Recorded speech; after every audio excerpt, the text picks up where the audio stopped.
to the Internet Rulemaking for Organic Food Standards.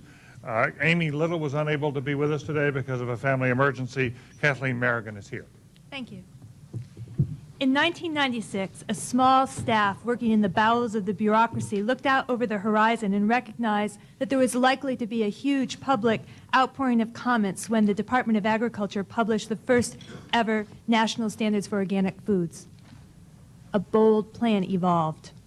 At the time, the Federal Register was published on the Internet, and agencies had dabbled in piecemeal electronic rulemaking, but there was time to take a giant leap forward, and the Ag Marketing Service did just this by developing a full-fledged, interactive, totally electronic rulemaking on the Internet. What do I mean by this? We set up an electronic reading room. We posted the proposed rule, relevant meeting transcripts, background documents for public viewing. People could comment online. If they use traditional modes of communication, fax or snail mail, we scanned those comments onto the web page directly. So simple in hindsight, but at the time a massive challenge. We faced technology hurdles. This innovation required pulling together imaging, database, and internet technologies. Perhaps more daunting, we needed to change the bureaucratic mindset, just convincing the lawyers that cyberspace works.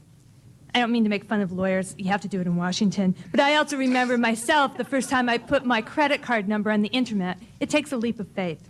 On December 17, 1997, our electronic rulemaking was launched. Extremely popular, it's government at its best. I'd like to share with you 5 reasons today why I believe this innovation merits study, refinement, and replication. I should say at this moment, I suppose, that I've only been AMS administrator for 4 months. Before this, I was out organizing in the grassroots, and I use this electronic rulemaking. First, electronic rulemaking is efficient. From the government's viewpoint, this is a practical thing to do. The feasibility of putting together a reading room for this kind of massive undertaking, the cost of duplication and document distribution, just really big problems. This electronic rulemaking saved the government $1 million, 9 staff years, and at least 6 months' time.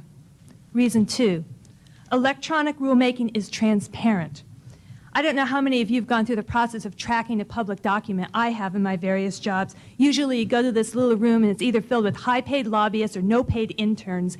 Either way, it's inside the beltway stuff. The bottom line, it's not very accessible. This website turned rulemaking into a small d democratic experience. Everyone had equal and timely access. It gave people a real sense of ownership of the process. Reason number 3. Electronic rulemaking is interactive. This is the biggest win in my estimation. Typically in rulemaking, there is a strategic advantage to holding on to your comments to the final moment and delivering them in the last 5 minutes to surprise people and make sure they don't have an opportunity for a retort. In electronic rulemaking, this world was turned upside down. There's now advantage to filing comments early to help set the agenda and stimulate public dialogue. People were encouraged to respond to each other's comments. The rulemaking became dynamic, interactive. It was done in real time. Reason number 4, electronic rulemaking is accountable. People always wonder whether Washington listens. I know. I kept plugging my name into the webpage, waiting for my comments to appear so I knew they weren't lost in the sauce. The website allowed people to learn from others, to read the full comments people put in, not some digested, abstracted form. The website allowed people to track the comments, to hold the bureaucrats' feet to the fire. Of course, that sounded a lot better when I was an outside advocate than where I am now. 5, electronic rulemaking is conflict promoting.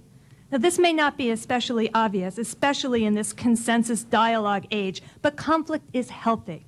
My undergraduate professor, James McGregor Burns, says that good leaders engender conflict because with conflict comes clarity. A week after the proposed rule closed, Secretary Glickman announced that he had heard the public's outcry, and he promised that USDA would begin work on a fundamentally new rule, one that I expect to be published in February. The criticism, frankly, was painful, but we're going to have a better end product because of it. Now, I've given you 5 reasons, but in second thought, let me give you a different count, 275,603. That's how many people responded to the rulemaking process. Tens of thousands of unique individual from-the-heart comments, not form letters.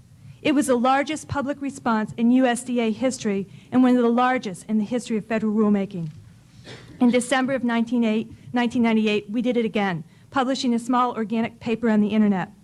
We received 10,078 comments, a number that would cripple many an agency, but for us, it was a breeze. Thank you. How do you make sense of 275,000 comments? 275,603. Everyone Yeah. counts. Well, one of the things that you'll see if you turn to our webpage is that you could look them up by category. Say you were fascinated by the use of parasiticides in livestock production. You could look that up. We actually not only scan them in onto the webpage, or if they were emailed directly, we categorize them so you could look up by subject matter and learn a lot more. In the long run, it's saving us a lot of time because of the organizational structure that was put in place at the front end of the system. Whenever you're talking about the Internet and this way of communication, I'm always very conscious of the large number of people who don't participate in that.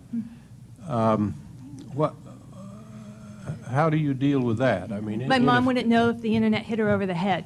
What's that? Sorry, I said a lot of people don't participate in the Internet. That's right. So they're totally excluded from your process. They're not excluded. This is If complementary. they can't use the Internet, aren't they excluded? No, they can still do all the traditional forms in the rulemaking process. They can send their letter in by mail. We still had a reading room people could go to. This was additional. So you're right, not everyone has a computer, but at this time and age, most people can go to a public library and get access to the Internet. So especially if you're out in rural North Dakota and you're interested in organic standards, the likelihood that you're going to get to Washington to the reading room at USDA is far less than that you'll be able to get to a local library and look these things up on the Internet. So we think it actually enhanced participation and accessibility. Can I just be clear about this? This was a proposed rule on the organic side. You put out there, you got these zillions of responses, and then you withdrew the rule? Ha. Secretary Glickman said that it's kind of one of these funny little situations. We're putting out a completely new, fundamentally changed proposed rule, but all the comments that have come in are going to count for purposes of the final rule. So are we in a situation where we're being asked to make a judgment on the program at a time when you've withdrawn the original rule, but before you've issued the new, enriched, better rule? You're asked to be... And so we're sort of in mid-passage here at the time we're meeting. Am I understanding this properly? We're in mid-passage in terms of what exactly are going to be the details of organic standards in terms of what the buffer zone is going to have to be by a stream, but we're not in mid-zone in terms of what this kind of rulemaking process is. We're making a judgment on process rather than the result, though. In other words, we haven't seen the results. You've seen the results in terms of how Internet rulemaking works in this program. You know, we have had a lot of comments that came in the public record who said, I like this, I don't like this, but I really love... But from the citizens' point of view, they don't know what the end result is yet. You haven't issued your final rule. That's correct. How much do you think the final rule will be affected by the interactivity of the process? One part of the question. And two, having gone through this process and getting 275,000 responses, many of which presumably were back and forth on other people's comments, are you planning to revise this process and refine it as you go into the next comment period for whatever? We certainly plan on revising it, and part of that is just adapting the technology after we learned through the first rulemaking experience. We want to make it even more user-friendly so you could go in and search for keywords, for example. And I'm sorry, the beginning of your question? Was, to what extent do you think the final rule will be affected by the interactivity of the process? That is, instead of everyone lobbing their comments in without knowing anyone else's comments, being able to, in effect, chat about other people's comments and using this as one big chat room, as I understand it. I think that it affected the process in terms of bringing in more comments, but ultimately, I don't think we know. The replication factor here obviously would be other departments of the federal government, primarily. What sort of interest and have you had from other departments? The Bureau of Land Management and the Department of Interior has followed our lead. HHS has come over. We've had a lot of federal government folk come and meet with our folk. The Animal Plant Health Inspection Service at USDA has done some electronic rulemaking. It is perfect for replicating, but I'll be frank, my fifth reason as to why this works is conflict promoting. I'm not sure everyone in the bureaucracy wants to engender that kind of public dialogue. It means a lot of work.